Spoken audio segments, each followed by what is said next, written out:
I've been studying protests since 2000, and specifically I take a research team out and do random sampling of large-scale protest events. So these are the big events that happen publicly, and these specifically are illegally permitted events that I study.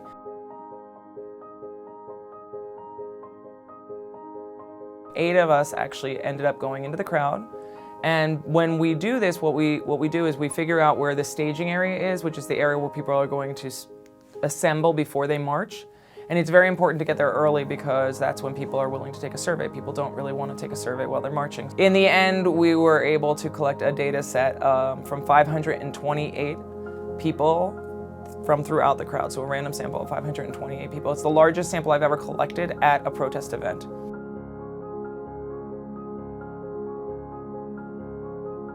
The goal is to send research teams out to all of the large-scale protest events. I think that we are in a moment where that kind of protest and activism is possible. And my goal is to study it as it happens. And hopefully we'll be able to have the resources to have a team from the University of Maryland to be there for all of these big events, to be able to monitor what's happening and be able to collect data so we can compare across them. Academically, what's really interesting is thinking about what actually gets what we call sympathizers out to do things.